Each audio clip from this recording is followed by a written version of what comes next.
नमस्कार। आज जो यूक्रेन और रशिया का युद्ध चालू है, उसमें जो यूक्रेन की बर्बादी हुई है, इसके बारे में एक भाई ने कमेंट लिखा। एक हंसता खेलता देश था यूक्रेन।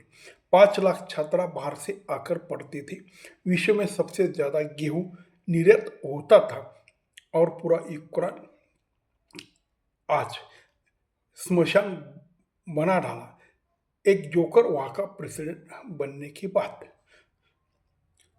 ये ये भाई कहते हैं, एक जोकर भारत में ही प्रधानमंत्री बनना चाहता है। ये उनकी आगे की टिप्पणी है। बात बिल्कुल सही है, क्योंकि भाई रशिया की जो ताकत है और यूक्रेन की जो सामर्थ्य है, उसमें की तुलना ठीक से करनी चाहिए थी। जो भी उस देश का प्रेसिडेंट या प्रमुख रहता है, उनका पहला काम है कि दुनिया में क्या चल रहा है, सामने वाले की क्या ताकत है, अपने पास क्या सामग्री है और अपने पास कितनी संपत्ति है कि सामने वाला जब आप पे हमला करेगा तब आप इसका जवाब दे सकेंगे या नहीं।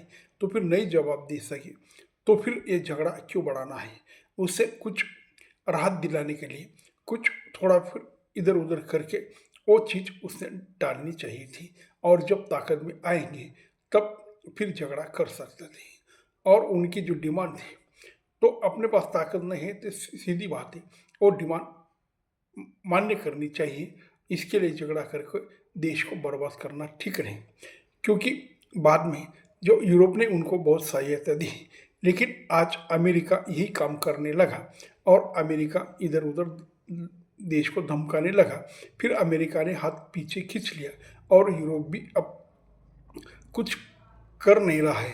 यूक्रेन को उसने बहुत कुछ दिया है, लेकिन रशिया मानता नहीं। रशिया 2 नंबर की दुनिया में ताकत है, उनके पास बहुत पैसा है, शस्त्र है, बड़े बड़े युद्ध के लिए जो सामग्री चाहिए वो सब इनके पास है।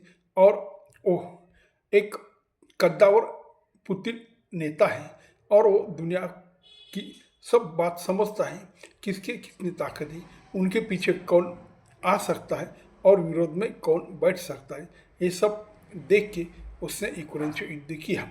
लेकिन जो जेलस की है, उसने ये सब समझा नहीं, क्योंकि वो राजनीति के बड़े खिलाड़ी नहीं थे। वो एक कॉमेडियन आर्टिस्ट थे, फिर बाद में नेता बन गए।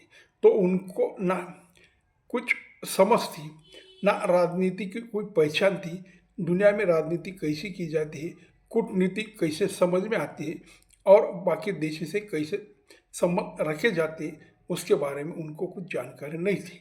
इसीलिए इस देश की ऐसी अवस्था हो गई और अपने देश के सामने वाले देश का सामर्थ्य समझने में वो काफ़ी पीछे चले गए। उनको ये समझ में नहीं आया कि रशिया क्या कर सकता है और यूक्रेन का समाज कितने तरह से उनको डिफेंस करेगा और अपने पास ऐसी क्या चीज़ है जिससे रशिया अपने साथ युद्ध नहीं करेगा और बाकी देश अपने को कितनी सहायता करेगा।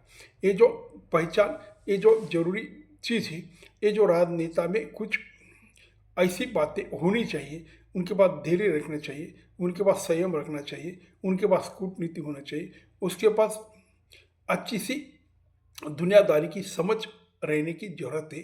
कब क्या करने का है, कब आगे जाना है, कब पीछे जाना है और अपने देश को पैसा बचाना है, ये जिसके समझ में आएगा वही देश चला सकता है, उसी देश सुरक्षित है। इसीलिए ये जो भाई कहते हैं बिल्कुल बराबर है। और वो जो आगे कहते हैं कि यहाँ पे भी ऐसा एक जोकर भारत में प्रधानमंत्री बनना चाहता है, उनका कहना राहुल गांधी के बारे में था। राहुल गांधी को कोई जोकर तो नहीं कह सकता, लेकिन उनकी समझ बहुत कम है, राजनीति का ज्ञान उनको नहीं है और वो एक राजकुमार जैसी बर्ताव करते हैं। उसमें कोई राजनेता जैसे ऐसे कुछ गुण नहीं है जिससे ये देश चला सकते हैं। ना उसका संसद का अनुभव है, ना उनको परराष्ट्र व्यवहार का मालूम है, ना उनको व्यापार का कुछ पता है। तो ऐसा आदमी इस देश में नहीं चलेगा। इसीलिए इस देश में मोदी जैसी व्यक्ति की जरूरत है, क्योंकि दुनिया को देखा जाए तो चीन में जो उनका प्रेसिडेंट की ताकत है, अमेरिका ट्रम्प की जो ताकत है वैसी ताकत भारत के मोदी के पास है।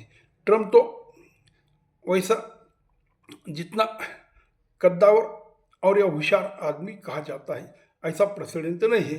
वो तो सिर्फ पैसे के जोर पे और ये उल्टी सुल्टी कुछ पट्टी लोगों को उसने पढ़ाई, अमेरिका फर्स्ट और अमेरिका फ़ायदा हम कर देंगे, इसके समझ के वो सब बाहर है, लेकिन जनता ने उनको चुना है। तो भाई आज अमेरिका, रशिया, भारत और चीन ये चार ही ऐसे देश है कि जो अच्छा से राजकारण समझते हैं और अपना देश ठीक से चलाते हैं। तो यूक्रेन भी बहुत संपन्न और अच्छा देश था, लेकिन ये जो युद्ध लड़ा उसमें तो जेलेंस्की की गलती थी, लेकिन रशिया की ज़्यादा गलती है, क्योंकि भाई उसके जो प्रदेश है वो 20-25 साल बाजू हो गए थे। फिर इनकी एक इच्छा है ये सब फिर मिलाया जाए और रशिया बहुत बड़ा बना जाए। पहले ही रशिया बहुत बड़ा है, उनके पास सब है संपत्ति, उनकी ये युद्ध करने की कोई ज़रूरत नहीं और मानवता का कोई ख्याल रखना चाहिए था। बहुत से लाखों लोग बेघर हो गए, बहुत से लोग मारे गए, 1 लाख से ज़्यादा सैनिक मारे गए, पूरा देश ध्वस्त नस्त हो गए और इनकी बुरी हालत यूक्रेन की इसने कर दी। लेकिन इनको भी कुछ मिलेगा नहीं, सिर्फ भूमि लेके क्या करेगा, क्योंकि इनके पास दुनिया की सबसे ज़्यादा भूमि है। तो फिर सिर्फ भूमि के लिए युद्ध लड़ना ये तो अक्लमंदी की बात नहीं है।